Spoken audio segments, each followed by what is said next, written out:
Hello kings and queens and everyone in between. This is Cinzia, and in this video I want to talk about coming out. This is actually the second part of the video, so if you want to see the previous part, just click on the link in the description. I talk about coming out by video or by texting or having a face-to-face conversation. And now I will talk about a few other things that you can do.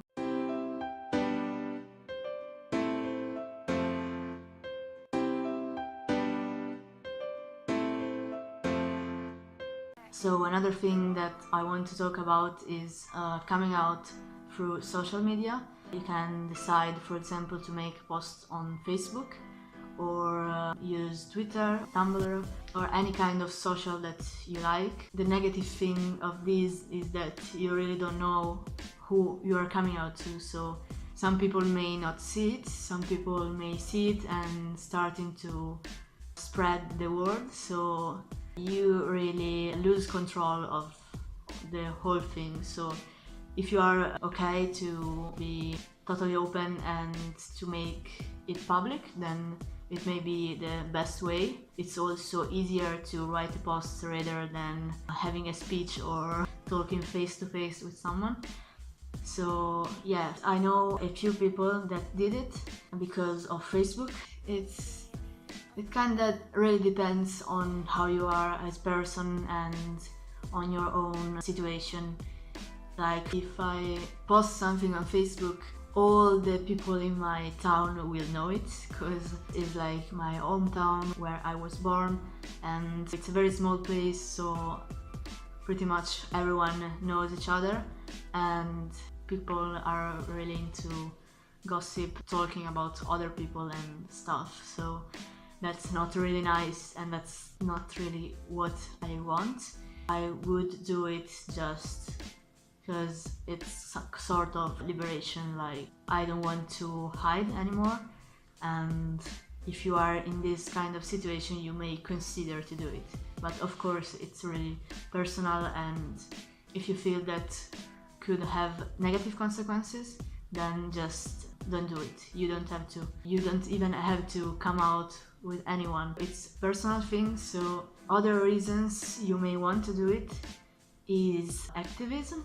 So you want to be open about that and maybe help other people to figure out their own orientation, or even just inform people, because I think that's really important. And the next one is outing, which is a bit different because it's not really your decision usually. It's just people telling to other people about your orientation or gender identity. That may actually not be very nice, but I decided to consider this because some people may decide to ask their friends or relatives to out them, so that it's okay if they say something about their gender identity or orientation.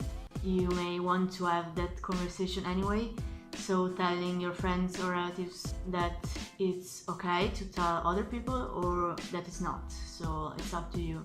But in general it may be an option for you, and this may happen anyway. The more you are comfortable with your identity and the more people you tell, at some point you can't control who knows, who doesn't know, you have to deal with this. So another interesting way is hints. I personally do this a lot. It's like just giving hints and hoping people will ask questions or they will get it somehow. You can decide to share videos on Facebook about LGBT stuff and share links that show that you are interested in this topic, so other people may come to you and say why you are sharing all those things. Are you pansexual? Are you transgender? And so on. So this may be a way. It's less direct but could really work.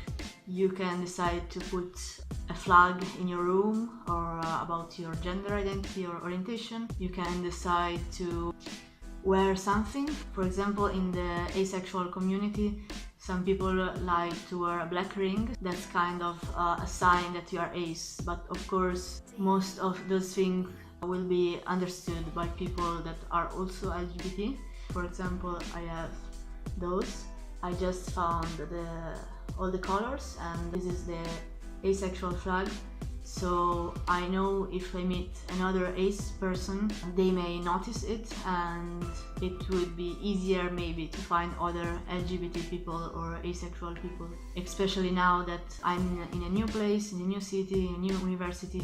So there are so many ways you can wear a shirt, you can start making comments. So you may say you love pans if you're a pansexual. And for example, I've heard people baking cakes or cookies with some writing on them for their parents or friends. If you have trouble like me to starting a conversation, you may get creative and decide to give some hints and try to start from that. It will be easier and maybe even more funny and casual and less, let's say, dramatic. This brings us to the last one, which is random. You can really come out in a very random way during a random conversation with anyone. Could be at work or in the university or with a stranger on the bus. It may be a good option if you are self-confident about that. Maybe it has been a while that you are open about your identity or orientation. So it may make sense to just say it without any kind of I have to talk to you and all the drama that goes with it. Probably this is the most common one in the long run, because of course coming out never stops. You will always meet new people, you will always have to tell them if you want, of course. I did this once by texting. It was a person I knew just online, and he said, I like girls that are like this and this, and I just said, oh, me too. And that was sort of funny because he was surprised. He asked, that means you are lesbian? And then I explained, no, I am asexual, I'm panromantic and all the stuff. But of course, it's not that every time you will have to explain. People may just accept it and go on with the conversation. So yeah, I really hope you like this video and you find it interesting or maybe even helpful. Of course, if you want to share your experience, just leave out a comment. I will read everything, and that's it. Also, of course, subscribe to the channel, and yeah, bye!